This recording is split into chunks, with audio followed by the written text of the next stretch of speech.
Education is one of today's toughest topics. In fact, it's one of the toughest topics at all times. We can discuss just one key point concerning education. First of all, perhaps pertaining to ourselves, but also to any individuals that we are tasked with facilitating the well-being of whom, such as their children or students if we're a teacher. One immediate intuition concerning knowledge, concerning reality, concerning truth, concerning education, is that it is, quote unquote, propositional, is that it is something that I can read somewhere or hear somewhere, and that will really be substantive and that will really be something. Right? So, for example, if I simply read a given book, I know all of that. Good. Right? I want to know the meaning of life. Let me read about it in a book. There is a meaning, there's not a meaning, this, that, and the other. I want to know the nature of reality. Let me study some physics and I'll find out the nature of reality. We see, however, that is quite a limited approach, to say the least. Why? Well, first of all, words themselves are just sounds or scribbles. And in the capacity of sounds or scribbles, they do not mean anything at all. That's why we can't understand languages that we cannot understand, such as most of them, presumably, unless, well, probably for anybody, most of them, because how many languages can we know? I have to know a language. So what does it mean to know a language? It means that the words that I hear or that I read or braille, feel, stand for something to me. Now, how can something stand for something? How can words stand for something? There we go. To me, well, it's because I've had an experience. I've encountered a reality, such as that word means. So, for example, classic example, I can read all day long about color. If I'm colorblind, it's not going to give me color. I'm a prince or princess, very well off. I've never been hungry. I can hear about hunger for decades. I can know all there is to know about it on a physiological level, stomach, acid, reflux, this and that. But nutrients, calories, I will never know what it is to be hungry unless I, fast a little bit, unless I don't eat for a little bit. I can read about pain, but if I've never had a pain, would we be so fortunate? I don't know what pain is. And conversely, with pleasure. And just so with sadness, and just so with happiness, and just so with love. And just so with heat and cold and altogether everything. Reality is directly, ultimately given to us, which is not to say that we cannot deepen it and we cannot widen it and we cannot bring into our experience realities that certainly go way beyond, to say the least, if not fall altogether into a different category.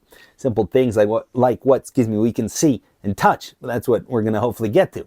But it is to say that actual reality is actually given to us. It's not propositional, quote unquote. It's not verbal. It's not, let me hear a bunch of sounds or read something and there we go. And that's it. So how then do we make truth ours? How then do we make reality our own? Well, it follows that we need to develop ourselves. We need to mature. And that seems to be altogether the only way to attain to any kind of real education. Let's take some simple examples to really get the point. We see, for example, that little kids can be masters of math. They can be masters of memorization, of spelling bees. They can do incredible tricks and a lot of cool stuff. But what little kids cannot have is wisdom. What little kids cannot be is mature by definition, because they're little kids. Obviously, some more mature, some less. But all the same, there's a strict cap. And I can teach a 5-year-old to, let's say, be a motivational speaker. It can be very cute. But a 5-year-old cannot be an actual motivational speaker, if that phrase has any meaning at all. Because to be an actual motivational speaker, the person would need to have had experiences and failed and succeeded and worked hard and all of that. Right?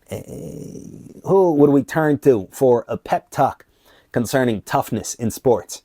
Would it be somebody who has no toughness, who is purely soft, and then we say, oh, read these lines? Okay, it would not be effectual. It would be somebody who themselves is tough. Who would we turn to console somebody that is grieving, somebody that has never grieved, that has no idea what it is, so that they can recite some written lines like, I'm very sorry. That, no, it's somebody who's been there, who's felt that, and would know what to say approximately. Right? So I need to have had those experiences. I need to have had matured. Another analogy is that of sports. We see that there's a complete difference. It's not a small difference. It's a qualitative gap between reading about sports and actually becoming an athlete. I can know everything in principle there is to know, about a given sport, and yet not be even a tad bit an athlete. The only way to become an athlete is to play a sport, is to realize those realities in a bodily, psychological, direct way, through time, through effort, through setbacks and success and all of that. Hopefully more success than setbacks, but certainly there will be inevitably some setbacks. Right, so that applies altogether again to everything. The only way for me to gain any kind of, as was mentioned, deeper, broader, more substantive conception of reality, of truth, of myself, is to get the ball rolling concerning my maturation. Is to live life honestly and truthfully and see where it takes me and see what I become. Because we fail to note that, oftentimes, most often, we can say somebody who, from another person's point of view, is a baby, even if not literally, mentally, morally, humanly, psychologically, supposes that the way that I, taking now their point of view, the way that I now am, that's it. I don't need to look at myself at all. The way for me to be happy is to just go somewhere or have some kind of success or this or that. The way for me to have meaning in life, I need to either be able to read it in a book, or there is no meaning because I can't see it. Right? We fail to note the utterly salient factor, which is me, myself, and I, and my lack of maturation. The only way I can attain to any of those higher human goods, be it happiness, a sense of meaning, a sense of purpose, is to mature. And the only way to mature is to be honest. Right? Why? There's a technical reason for that. Let's say I want to mature my body. What do I need to do? I need to make contact with real physical realities, such as in the weight room or whatever sport I'm playing. If I make contact with imaginary weights, I'm not going to grow my muscles. If I make contact with imaginary, boxing partners, I'm not going to improve in boxing. Obviously, there's a role for visualization for somebody that's already doing it. That's a different story. We get the point. Just purely fantasy. I'm not doing anything. I'm just thinking about it, and I've never picked up a weight. I've never played a sport. If I go to a gym and I pick up only phony weights, that weigh next to nothing, also not going to help me. I need real weights. I need real partners. I need to play real sports. So, concerning our overall human maturation, it's the same idea. I need real encounters with reality, with ideas that challenge me and push me and expand my inner horizon, that point out to me the faults of my character, my present immaturities, my present lies that I've told myself. However, unlike with physical realities where, you can just push somebody and that's it, I can pick up a weight and it'll exert its influence. Here, I need to choose to allow something to have an influence on me. And the way to do that is to be honest. For example, somebody says, you know what, you're very greedy. Now, if I just reject that, I say, there's no way. What do you mean? I gave to charity 3-4 years ago, $5. Right? It's not gonna, that's it. I've blocked it out. It's not gonna mature me at all. But if I let that in, right, if I encounter it, maybe I am greedy and I think about it. Wow, I am greedy. Right? It's just all about me. It's just all about who's number one, me.